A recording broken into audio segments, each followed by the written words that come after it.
நம்முடைய ஷாம் அவர்களை இந்த நிகழ்ச்சிக்கு உள்ளே அன்புடன் அழைக்கிறோம்.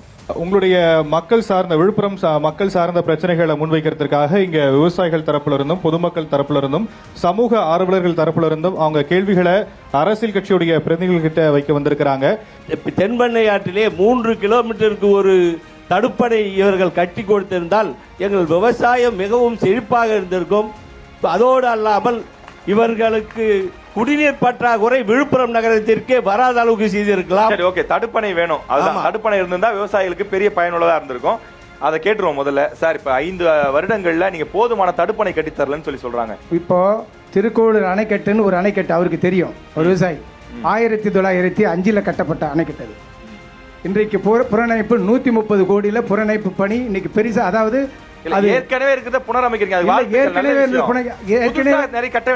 எவ்வளவு கிலோமீட்டருக்கு ஒரு தடுப்பணை வேணுங்க ஐயா? இருங்க 3 கிலோமீட்டருக்கு ஒரு தடுப்பணை வேண்டும் என்று தான் கேட்டாங்க. புனரமைக்கவில்லை, இவர்கள் செய்யவில்லை என்பதையே நான் வாதமே வைக்கவில்லை. இந்த கேள்வி யாருக்கு? அது 2 கட்சி மேல கேக்குறோம். 2 கட்சிக்கு மேல அது அவர் சொல்ற மாதிரி 3 கிலோமீட்டருக்கு ஒரு அணை கட்டுனா அவர் விவசாயியே இல்ல, தப்பான குற்றச்சாட்டு. குறைந்தபட்சம் 15 கிலோமீட்டராவது ஒரு அணை கட்டு இருக்கணும். 3 ஒரு தப்பு. 3க்கு மொத்தம் அந்த இடைவெளி 3க்கு அந்த இதுவே பத்தாது. சரி, 15 கிலோமீட்டர் எந்த அரசாங்கமும் கட்ட முடியாது. சரி, 15 சொல்றீங்களா? அதுல கட்டிருக்கலாம். அந்த 15 கிலோமீட்டர்ல நான் சொல்லிக்கிறேன் 4 அணைக்கட்டு இருக்குது. 60 கிலோ. இப்ப திருக்கோளூர் அணைக்கட்டு கடைசியில இருக்கிற அணைக்கட்டு வரைக்கும் பாத்தீங்கன்னா 60 கிலோமீட்டர் தான். 4 அணைக்கட்டு இருக்குது இப்ப. சரி, ஓகே, நன்றி ஐயா. நீங்க சொல்லுங்க. எங்க ஆட்சி காலத்துல எங்க அமைச்சர் சி.வி. சண்முகம் அவர்களை தொகுதி சட்டமன்ற உறுப்பினர் போது கள்ளிப்பட்டு கிராமத்தில் முதல் 34 கோடியில் ஒரு அணைக்கட்டு கட்டினாங்க. அந்த அணைக்கட்டால் அந்த பகுதி சுற்றிப்பட்டிருக்கிற ஒரு 100க்கும் மேற்பட்ட நீர் ஆதாரம் உயர்ந்திருக்கிறது. அதுக்கப்புறம் பார்த்தீங்கன்னா சொர்ணாவூர் மேல்பாலு அணைக்கட்டு, கொங்கம்பட்டில் ஒரு அணைக்கட்டு, பாக்கத்தில் ஒரு அணைக்கட்டு, இதெல்லாம் தடுப்பணைகள் அனைத்தும் புரட்சி தலைவி அம்மாவுடைய காலத்திலிருந்து எடப்பாடி காலத்திலிருந்து விவசாயத்துக்கு முக்கியத்துவம் கொடுக்கின்ற ஒரு ஆட்சியாக, விவசாயத்துக்கு அடிப்படை வசதி ஏற்படுகிற ஆட்சியாக தான் இங்கே இருக்குது. அதனால அணைக்கட்டு பிரச்சனை பொறுத்தவரை புரட்சி எடப்பாடியார் அவர்கள் பல்வேறு திட்டங்களை இந்த மாவட்டத்துக்கு கொடுத்திருக்கிறார். இப்ப நேரடி கொள்முதல் நிலையெல்லாம் வச்சிருக்கிறார். பாத்தீங்கன்னா அத்தனை விவசாயிகளுடைய நெல்லாம் பாழாகுது, மழையில் நனையுது. அதுக்கு சிறப்பான ஒரு கட்டிடம் அவர் சொல்ற அவருக்கு சொல்ற குற்றச்சாட்டுக்கு நான் தடுப்பணை. இப்ப நெல்லுக்கு வந்து கொள்முதல் நிலையங்கள் இல்லைன்னு சொல்றீங்க. இப்ப உங்க ஆட்சி காலத்துல கட்டி கொடுத்துருக்கலாம்ல?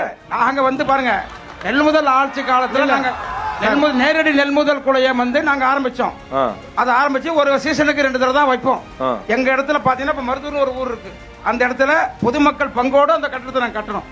ஆனா செஞ்சியில ஒரு உண்மையான ஒழுங்கு விற்பனை கூட இருக்கு. இல்ல, இப்ப விழுப்புரத்துல நெல் கொள்முதல் நிலையங்கள் போதுமான அளவுக்கு இருக்கா? இல்ல, பாதுகாப்பா இருக்கா?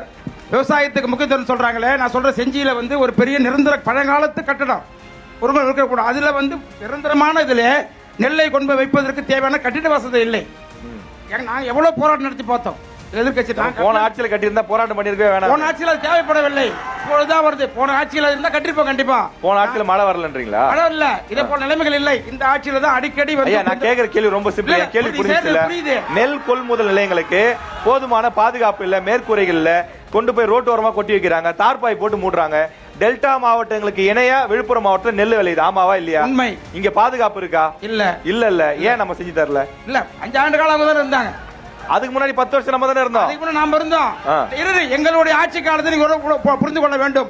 2016 இருந்து 2021 வரை உங்களுக்கு தெரியும் எவ்வளவு கொடுமையான இயற்கை சீற்றங்கள், கொரோனா என்ற பெரிய தொற்று. ஐயா, 19, 20, 21ங்கயா, 11ல இருந்து 18, 16 அப்போலாம் தேவைப்படவில்லை. செஞ்சியில நல்லா இருந்துச்சு. செஞ்சியில அப்ப விவசாயத்துல நெல் கொள்முதலே தேவையில்லையா? அப்ப நெல் கொள்முதல் தேவைன்னு சொல்ல, கட்டிடங்கள் நல்லா இருந்தது, அது சரி பண்ணிருக்கணும். அதே போல பாத்தீங்கன்னா செஞ்சியை பொறுத்தவரை விவசாயிகள் சொல்லுவாங்க, ஓடுகின்ற விலை பொருளுக்கு அவ்வளவு குறித்த காலத்துல அந்த பணம் தர்றதில்லை, பணம் பட்டுவாடா பண்றது. விவசாயிகள் பணம் நெல்ல போட்டுட்டு 6 மாசத்துல காத்துட்டு காலம். சரி, ஓகே, நாம் தமிழர் கருத்து கேட்டு வந்துடுறேன். மேடம், இப்ப நடந்த டிஸ்கஷன் எல்லாமே பார்த்துருப்பீங்க, உங்களுடைய கருத்து என்ன இருக்கு அதையும் ஆட் பண்ணலாம். இவரை பத்தி திட்டுனா அங்கிருந்து கைத்தட்டல் வருது, இவரை பத்தி திட்டுனா அங்கிருந்து கைத்தட்டல் வருதே தவிர யாருமே 2 பேருமே ஒழுங்கான சொல்யூஷன் சொல்லல. ஃபர்ஸ்ட் சொல்லல, நான் அங்க கட்டினா இங்க கட்டினேன்னு தான் சொல்றாங்களே தவிர அது இப்ப எந்த நிலைமையில இருக்குன்னு இதை பார்த்தா தெரியும். தலவானூர் தடுப்பணை கட்டின ஒரு பானை சோற்றுக்கு ஒரு சோறு பயம். இந்த தலவானூர் தடுப்பணை 25 கோடி ஸ்வாகா, தொடர்ந்து உடைப்பு, தரமற்ற கட்டப்பட்ட தலவானூர் தடுப்பணை வெடி வைத்து தகர்ப்பு. முதல் ரவுண்ட்ல சொன்னார் இல்லைன்னா அந்த தடுப்பணை தான். நான் வந்தா மாத்துவேன், நீ வந்தா மாத்துவேன்னா வந்த போது என்ன செஞ்சீங்க? வந்தா மாத்துவேன்னா வந்த போது என்ன செஞ்சீங்க? சரி, நீங்க பிஜேபியோட கூட்டணி வச்சுக்கிட்டீங்க, விவசாயத்தை எப்படி வளர்ப்பீங்க? ஏன் BJP விவசாயத்துக்கு எதிரான காவேரியில கட்சியா? ஹைட்ரோகார்பன் திட்டம் இருக்கு. தஞ்சாவூர்ல டெல்டா மாவட்டம் மாறிச்சது எடப்பாடியார் தான். விழுப்புரத்தை பத்தி நீ பேசுற தஞ்சாவூருடைய விவசாய டெல்டா மாவட்டத்தை யார் அறிவிச்சது? பாதுகாக்கப்பட்ட தஞ்சாவூர் வேளாண் டெல்டா மண்டலம். மாவட்டம் அறிவிச்சது எடப்பாடி தான். பாதுகாக்கப்பட்ட யார் வேளாண் மண்டலமா அறிவிக்கலையே? இருந்துச்சு அவங்க தான். எங்களுக்கு இந்த தமிழ்நாட்டுல விவசாயிகளுக்கு என்று வேளாண் துறைக்கு தனி மந்திரி போட்டது திமுக தான். காவேரியில இருந்து தண்ணி வாங்கி தருவீங்களா? ஏன் வாங்கி தரல? எப்படி காவேரி தருவீங்க? நாங்க வாங்கி தரதுக்கு காங்கிரஸ் நான் என்ன சொல்றேன், காவேரி தண்ணி கங்கையில இருந்து வாங்குறது யாருடைய பிரச்சனை? ஹைட்ரோகார்பன் மீத்தேன் கூட்டணி திட்டம் கட்சி எல்லாம் பண்ண காங்கிரஸ் முடியும். ஆட்சியில் இருக்கு. மீத்தேன் இங்க பிரச்சனை இல்லைன்னு நினைக்கிறேன். அதனால அதை பத்தி நீங்க பேச வேணாம். அங்க அவங்களுக்கு மாதா தந்தை தாயா, இங்க எங்க காவேரி பேயா பேயான்னு கேக்குறேன். காவேரியில காவேரியில சரி, ஓகே. விவகாரத்தை நம்ம காரணம் ஊருக்கு அங்க காவேரி பிரச்சனை இல்ல. அதனால அந்த விவசாயம் சார்ந்த ஐயா வேற என்ன கேள்வி? discuss ஓகே ஓகே பண்றேன். ஓகே. விவசாயி விவசாயத்தை இல்ல இல்ல நான் பத்தி முதல்லயே பேசுறேன். சொல்லிட்டேன். இது விழுப்புரம் நான் சார்ந்த பேசுறேன். பிரச்சனைக்கு மட்டும் தான் நம்ம இங்க விழுப்புரம் பேசுறோம்னு. ஏன்னா மத்த ஊர்ல ஹைட்ரோ விவசாயம் கார்பன் பிரச்சனை இங்க இல்ல. மத்த ஊர்ல காவேரி பிரச்சனை இங்க இல்ல. பிஜேபியும் இங்க இல்ல. அதனால நம்ம அதை பத்தி பேசுறது காவேரி நியாயம் பிரச்சனை இல்ல. இல்லையா? காவேரி தமிழ்நாட்டுல நீர் உபயோகப்படாதுங்களா? கரெக்ட். அது இங்க தேவைப்படாது. தமிழ்நாட்டுல பத்தி பேசுறோம். இந்த இலவச மின்சாரம்னு ஒண்ணு கொடுக்க இருந்தா ஒட்டுமொத்த விவசாயமும் அழிஞ்சு போயிருக்கும். முத்தமிழங்க டாக்டர் கலைஞர் தான் அந்த இலவச மின்சாரத்தை கொடுத்து இந்த விவசாயத்தை காப்பாத்தினார். புரட்சி தலைவர் அதே மாதிரி 7,000 கோடி கடனை தள்ளுபடி செய்து விவசாயிகள் நலனை காப்பாற்றின 7,000 கோடி கடனை தள்ளுபடி செய்து விவசாயத்தை காப்பாற்றினவர் முத்தமிழக டாக்டர் கலைஞர். வட்டி இல்லாத கடனை கொடுத்தவர் வட்டி இல்லாத கடன் கூட்டுறவுகளில் வட்டி இல்லாத கடனை கொடுத்தவர் முத்தமிழக டாக்டர் கலைஞர் தான். Okay okay. எல்லாத்தையும் விவசாயத்துக்கு செலவு செஞ்சது திராவிட முன்னேற்ற கழகம் தான். இலவச மின்சார விவசாயிகளுக்கு கொடுத்தது யாருன்னு எல்லாருக்கும் தெரியும். புரட்சி தலைவர் எம்ஜிஆர் அவர்கள் முதல் சிறு மற்றும் குறு விவசாயிகளுக்கு இலவச மின்சாரத்தை கொடுத்தவர் நாராயணசாமி பண்ணும்போது தடியடி நடத்தி ஜெயில போட்டவர் உங்க சரி எம்ஜிஆர். ஓகே. ஐயா கிட்ட இன்னொரு கேள்வி இருக்கு, அவருடைய கேள்வி கேளுங்க. கேளுங்க வேகமா கேளுங்க. கரும்பிற்கு இன்றைக்கு தேர்தல் அறிக்கையிலே இன்றைக்கு 4,500 கொடுக்கிறேன் என்று கூறியிருக்கார்கள். 2 கட்சிக்காரர்கள் சொல்லியிருக்காங்க. எவ்வளவு? 4,500 கொடுப்பேன். இந்த 2 பேருமே இன்னைக்கு சொல்லியிருக்காங்க. ஆனா ஏற்கனவே 2 பேருமே சொல்லியிருக்காங்க. அதாவது ஏற்கனவே வந்து 4,000 எங்களுக்கு கொடுப்பாங்க. ஆனா இன்றைக்கு எங்க கையில கிடைக்கிறது வந்து 3,290 ரூபாய் தான் இன்னைக்கு ஆலையில பில்லு போடுறான். ஏன்னா 4,000 சொல்லிட்டு அந்த 4,000 எப்போ கிடைக்கும் சொல்லி இதுவரை 4,000 எதிர்கட்சிகளும் கேட்கவில்லை, தோழமை கட்சிகளும் கேட்கவில்லை, ஆளுங்கட்சியும் எங்களுக்கு கொடுக்கவில்லை. அவர் என்னன்னா போன முறை கொடுத்த வாக்குறுதியை நிறைவேற்றல, புதுசா வாக்குறுதி கொடுக்கணும். விவசாயிக்கு இதுவரை எந்த அரசாங்கமும் கரும்புக்கு விளைகின்ற கரும்புக்கு அந்தந்த மாநில அரசுகள் எந்த சப்சிடி இதுவரைக்கும் கொடுத்ததில்லை. இன்னைக்கு 290 ரூபாய் கொடுக்கின்ற ஒரு அரசு நம்முடைய தலைவருடைய அரசு, தளபதியுடைய அரசு. 350 ரூபாய் ஊக்கத்தொகை 2 அரசுமே கொடுத்திருக்கு. இந்த அரசுமே கொடுத்திருக்கா? இல்ல இல்ல, 2 பேருமே ஊக்கத்தொகை கொடுத்திருக்காங்க. இல்ல இல்ல, போன்ற வருஷம் போன நிதியாண்டுக்கு 290, இந்த ஆண்டு அறவை பருவத்துக்கு 350 ரூபாயை கொடுக்கறாங்க. ஒரு டன் ஒன்றுக்கு 350. ஆனா என்னன்னா நம்ம வாக்குறுதி அவனுக்கு கொடுத்திருந்தா 4,000 ரூபாய் ஒரு டன்னுக்கு தரோம். நம்ம ஒரு வாக்குறுதி கொடுக்கிறோம். முதல் 4 வருஷத்துல பண்ண முடியல, 5வது வருஷத்துலயாவது பண்ணி கொடுக்கணும்ல. ஒரு டன்னுக்கு சராசரியா 40 டன் கிடைக்கும். 350 ரூபாய் ஒரு டன்னுக்கு 14,000 ரூபாய். ஒரு ஏக்கர் விவசாயிக்கு 14,000 ரூபாய் அரசு மானியமா இன்னைக்கு கொடுத்தவர் தமிழ்நாட்டின் முதல்வர் தளபதி தானே.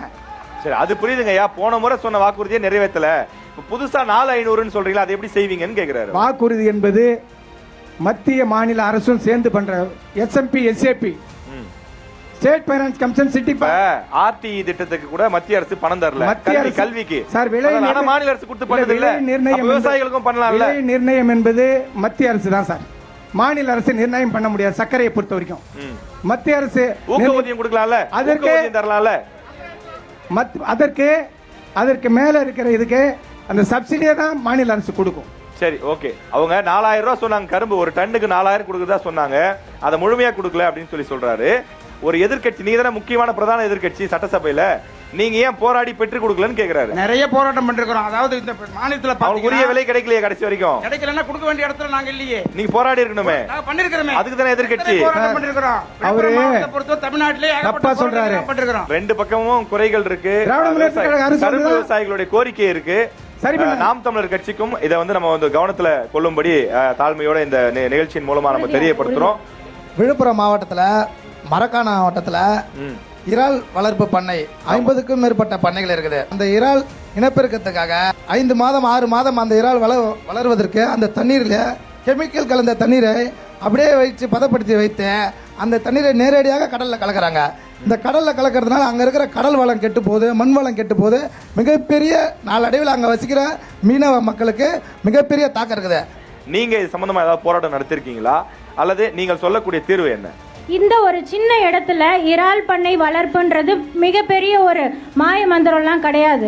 அதை முறையான முறையில் நம்ம வளர்க்கும் போது எந்தவித ரசாயன கலர்ப்பும் தேவைப்படாது. அதை கடலில் திறந்து விடுற அவசியத்தை நாங்கள் வராமல் பார்த்துப்போம். அது எந்த அளவில் நம்ம மேம்படுத்த முடியும், கடல் நிலத்தடி நீர் மட்டத்தில் இறக்கலாமா, அது என்ன பண்ணலான்றதை நம்ம ஆராய்ந்து அதுக்கான திட்டங்கள் உறுதியாக கொண்டு வரப்படும்னா. அதிமுக சார்பில் உங்ககிட்ட கேட்கணும்னு ஆசைப்படுறேன். மரக்காணம் பகுதிகளில் அந்த இறால் பண்ணை பெரிய பிரச்சனையா இருக்கு. நீங்கள் சொல்லக்கூடிய தீர்வு என்ன? உங்களுடைய ஆட்சி காலத்தில் ஏதாவது நடவடிக்கை எடுத்திருக்கீங்களா? ஏன்னா அனுமதி இல்லாம நிறைய இறால் பண்ணைகள் அங்கே இயங்குறதா சொல்றாங்க. மரக்காணத்தை பொறுத்தவரை பார்த்தீங்கன்னா இப்போ சென்னையிலிருந்து ஆரம்பிச்சிங்கன்னா கடலூர் தான் மீன்பிடி துறைமுகம் இருக்குது. மீனவர்கள் நிறைய வாங்குகிற பகுதி அந்த பகுதியில் நீ சொல்கிற இறால் பிரச்சனை இருக்குது. இருந்தாலும் கூட எங்கள் ஆட்சி காலத்தில் எங்கள் அமைச்சர் அவர் சொல்லி அங்கே ஒரு துறைமுகம் அமைப்பதற்காக ஏறக்கூடிய 350 கோடி நிதி ஒதுக்கீடு செய்து அந்த திட்டத்தை துவக்கி வச்சார். அந்த திட்டம் இந்த ஆட்சியில கிடப்பில் போடப்பட்டு விட்டது. உங்க ஆட்சியிலே முடிச்சிருக்கலாமே. நீங்க குறை சொல்றதெல்லாம் இருக்கிறீங்க. நீங்க என்ன செஞ்சீங்க சொல்லுங்க. ஆரம்பித்து கிடப்புல போடுற மாதிரி ஒரு திட்டத்தை கொண்டு வரலாமா?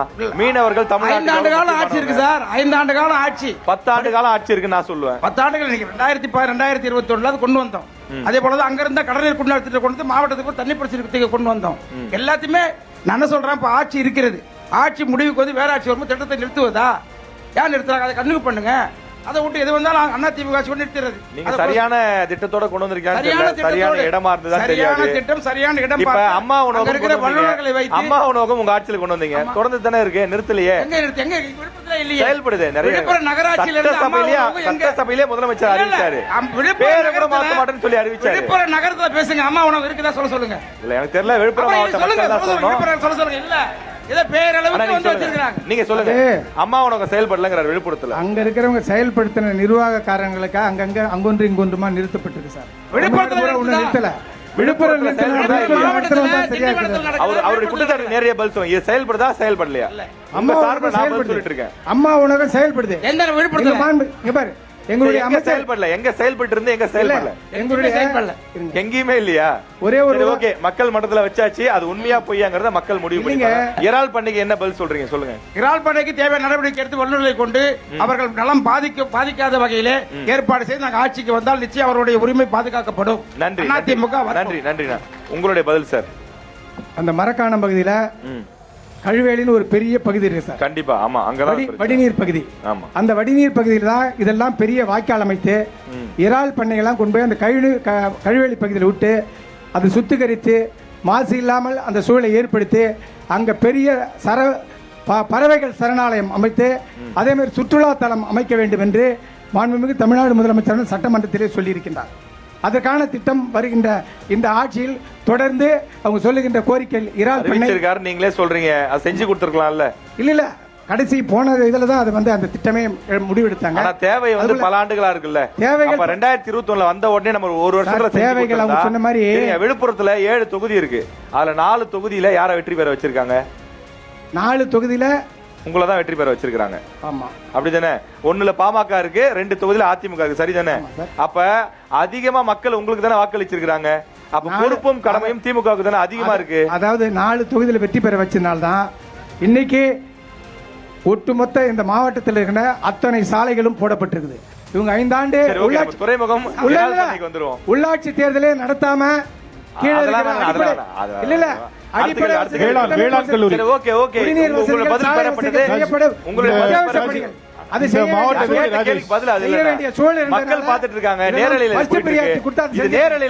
இறால் பண்ணி நான் கேக்குறேன்.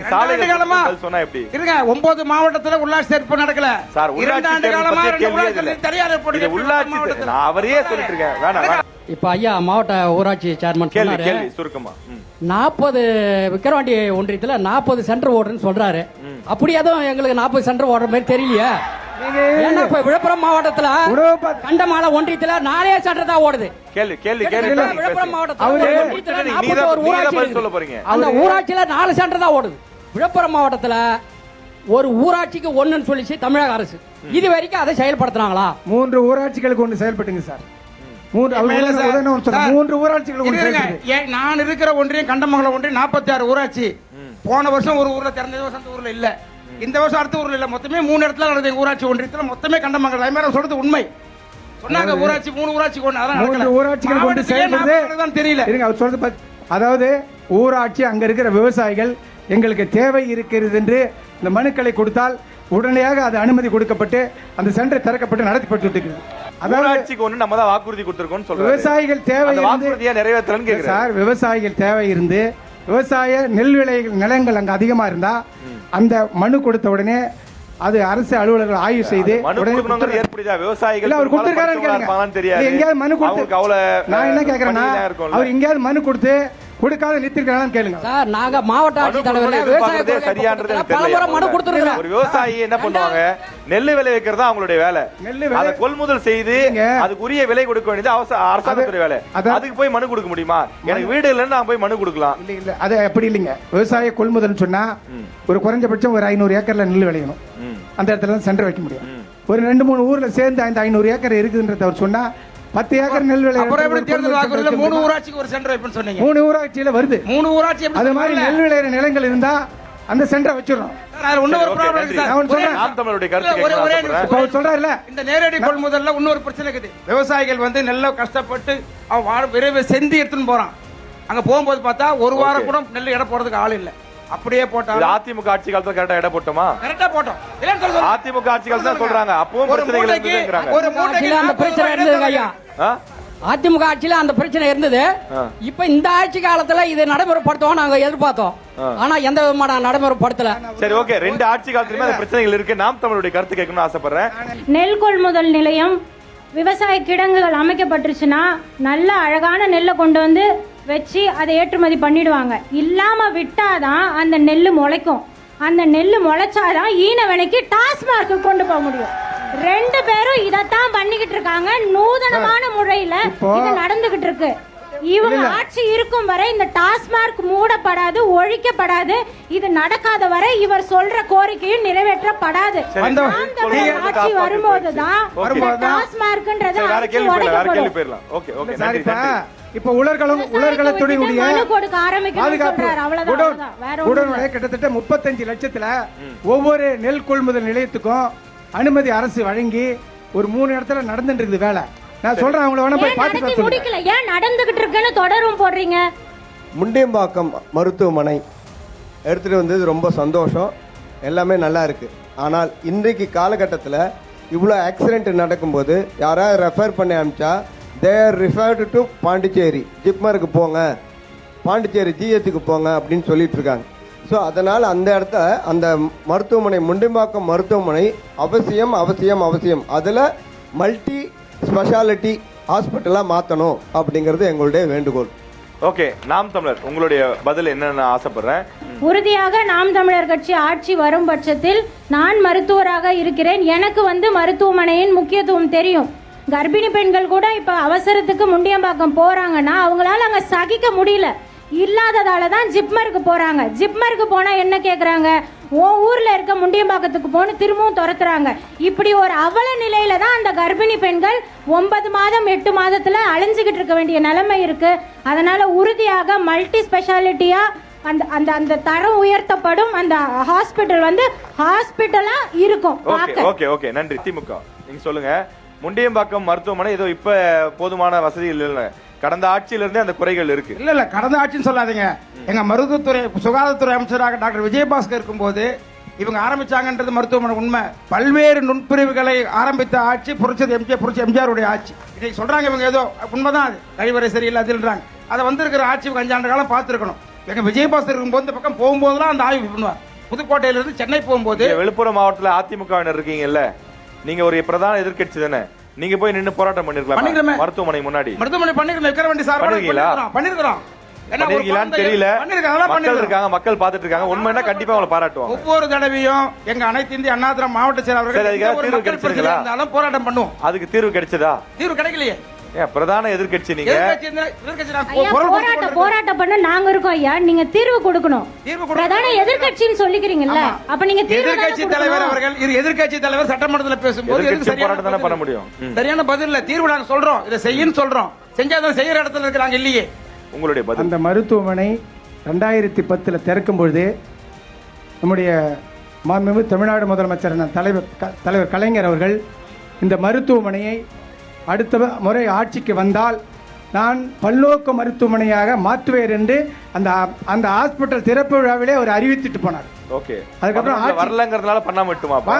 ஆட்சி மாற்றம் வந்த பிறகு திராவிட முன்னேற்ற கழக ஆட்சியால் கொண்டு வரப்பட்ட மருத்துவமனை என்பதற்காகவே மருந்து மருத்துவம் மருத்துவர் யாருமே அந்த ஹாஸ்பிட்டலில் இல்லை. இப்போ 5 ஆண்டுகள் நான் சொல்லிடுறேன், 5 ஆண்டுகள் வந்த பிறகு புதுசாக கேன்சர் சென்டர் ஒன்று கொண்டு வந்திருக்கிறோம். கேன்சர் சென்டர் ஒன்று கொண்டு வந்துருக்கோம். அதுக்கப்புறம் 100 படுக்கைகள் கொண்ட ஹாஸ்பிட்டல் இப்போ வேலை நடந்துட்டு இருக்குது. ஷாம், முடிச்சுக்கலாமா? ஓகே, இப்போ என்ன அப்படின்னா, விழுப்புரம் மாவட்ட மக்கள் உங்களுக்கு ஏன் வாக்களிக்க வேண்டும், வாக்களித்தால் நாம் தமிழர் கட்சி விழுப்புரம் மாவட்டத்துக்கு என்ன நன்மை செய்யும், நீங்க தொடரலாம். நான் இந்த விழுப்புரம் சட்டமன்ற தொகுதியில் வென்று வந்தால் மாவட்ட நிர்வாகத்தின் மூலம் நேர்மையான நிர்வாகத்தை கொடுப்பேன். இந்த வாக்குறுதியை கொடுக்கக்கூடிய ஒரே தகுதி நாம் தமிழர் கட்சிக்கு மட்டும்தான் இருக்கு. நாம் தமிழர் கட்சி அதை செய்யும். நான் வென்று வந்தால் உண்மையும் நேர்மையுமாக மண்ணுக்கும் மக்களுக்குமாக நிற்பேன். நான் யாரிடமும் 1 ரூபாய் கூட கமிஷன் வாங்க மாட்டேன், புரோக்கராக மாற மாட்டேன். விழுப்புரம் மாவட்ட மக்கள் அதிமுகவிற்கு ஏன் வாக்களிக்க வேண்டும், வாக்களித்தால் என்ன நன்மை கிடைக்கும்? விழுப்புரம் நகராட்சி வந்து மாநகராட்சி ஆகியிருக்கணும். கடவுர் ஆயிடுச்சு, இவ்வளவு பெரிய நகராட்சி, 100 ஆண்டு தொன்மையான நகராட்சி. அந்த நகராட்சியை மாநகராட்சியாக்க நாங்கள் கண்டிப்பாக பாடுபடுவோம். திமுக சார்பில் நீங்க தொடரலாம். வரக்கூடிய சட்டமன்ற தேர்தலில் திமுகவிற்கு விழுப்புரம் மாவட்ட மக்கள் ஏன் வாக்களிக்கணும், வாக்களிச்சா திமுக இந்த மாவட்ட மக்களுக்கு என்ன வளர்ச்சியை கொடுக்கும், மேலும் என்ன நன்மைகள்லாம் செய்வீங்க, அது சொல்லுங்க. விழுப்புரம், கடலூர், திருவண்ணாமலை, பெரம்பலூர், அரியலூர், காஞ்சிபுரம், திருவள்ளூர் போன்ற இந்த 8 மாவட்டங்கள் தான் மிகவும் பின்தங்கிய நிலையில் குடிசை பகுதியில் வாழ்கின்ற மக்கள் இருக்கின்றார்கள். அவர்களை முழுமையாக குடிசை பகுதியில் வாழ்கின்ற மக்களுக்கு கலைஞரின் கனவு இல்லம், அந்த கனவு இல்லத்தை கட்டி கொடுப்பதற்கான திட்டத்தை உருவாக்கி இருக்கின்றார். அதை கண்டிப்பாக பெற்று தருவோம். விழுப்புரம் மாவட்டத்தில் மிக சுவாரஸ்யமாக பல்வேறு காரசார விவாதங்களோடு இந்த நிகழ்ச்சி நடைபெற்று முடிந்திருக்கின்றது.